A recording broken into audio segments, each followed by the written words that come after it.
सुखी कौन? एक भिखारी किसी किसान के घर भीख मांगने गया। किसान की स्त्री घर में थी।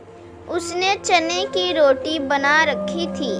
किसान आया, उसने अपने बच्चों का मुख चूमा। स्त्री ने उनके हाथ पैर धुलाए। वह रोटी खाने बैठ गया। स्त्री ने एक मुट्ठी चना भिखारी को डाल दिया। भिखारी चना लेकर चल दिया। रास्ते में वह सोचने लगा, हमारा भी कोई जीवन है।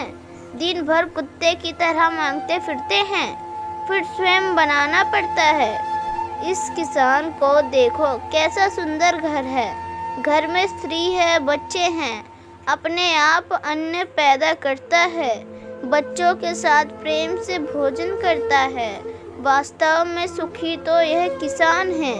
इधर वह किसान रोटी खाते खाते अपनी स्त्री से कहने लगा, काला बैल बहुत बुढ़ा हो गया है, अब वह किसी तरह काम नहीं देता। यदि कहीं से कुछ रुपयों का इंतजाम हो जाए तो इस साल काम चल जाए। घनश्याम महाजन के पास जाऊंगा, वह ब्याज पर दे देगा। भोजन करके वह घनश्याम महाजन के पास गया। बहुत देर चिरौरी विनती करने पर 1 रुपया सैकड़ा सूद घनश्याम ने रुपए देना स्वीकार किया। एक लोहे की तिजोरी में से घनश्याम ने एक थैली निकाली और गिनकर रुपए किसान को दिए। रुपए लेकर किसान अपने घर को चला। वह रास्ते में सोचने लगा, हम भी कोई आदमी हैं, घर में 5 रुपए की नगद नहीं। कितनी चिरौरी विनती करने पर उसने रुपए दिए। घनश्याम कितना धनी है, उस पर सैकड़ों रुपए हैं। वास्तव में सुखी तो यह घनश्याम ही है। घनश्याम एक छोटी सी दुकान चलाता था। वह एक बड़ी दुकान से कपड़े ले आता था और उसे बेचता था। दूसरे दिन घनश्याम कपड़े लेने गया। वहाँ सेठ दीनानाथ की दुकान से कपड़ा लिया। वह वहाँ बैठा ही था कि इतनी देर में कई तार आए। कोई बम्बई का था, कोई कलकत्ते का। किसी में लिखा था 5 लाख मुनाफा हुआ, किसी में 1 लाख का। घनश्याम महाजन यह सब देखता रहा। कपड़ा लेकर वह चला। रास्ते में सोचने लगा, हम भी कोई आदमी हैं। 100-200 जुड़ गए, महाजन कहलाने लगे। दीनानाथ कैसे हैं, एक दिन में लाखों का फायदा। वास्तव में सुखी तो यह है। उधर दीनानाथ बैठे थे कि इतने में ही उन्हें तार आया कि 5 लाख का घाटा हुआ। वे बड़ी चिंता में थे कि नौकर ने कहा, आज लाट साहब की शेर बहादुर सेठ के यहाँ दावत है, आपको जाना है, मोटर तैयार है। दीनानाथ मोटर पर चढ़कर शेर बहादुर की कोठी पर गया। वहाँ सोने चांदी की कुर्सियाँ पड़ी थी। शेर बहादुर जी से कलेक्टर कमिश्नर हाथ मिला रहे थे।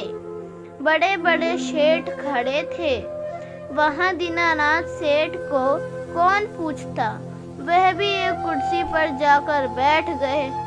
लाट साहब आए, शेर बहादुर से हाथ मिलाया, उनके साथ चाय पी और चले गए। दीनानाथ अपनी मोटर से लौट रहे थे। रास्ते में सोचते आते थे, हम भी कोई सेठ हैं, 5 लाख के घाटे से घबरा गए। शेर बहादुर का कैसा ठाठ है, लाट साहब उनसे हाथ मिलाते हैं।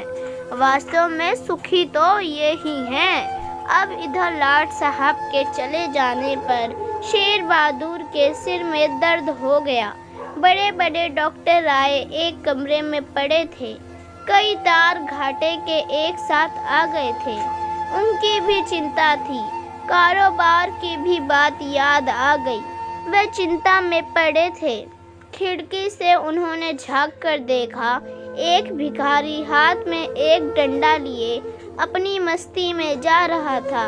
शेर बहादुर ने उसे देखा और बोले, वास्तव में सुखी यही है, इसे ना तो घाटे की चिंता ना मुनाफे की फिक्र, इसे लाट साहब को पार्टी भी नहीं देनी पड़ती, सुखी तो यही है।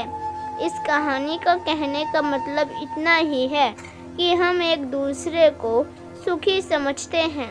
वास्तव में सुखी कौन है, इसे तो वही जानता है जिसे आंतरिक शांति है।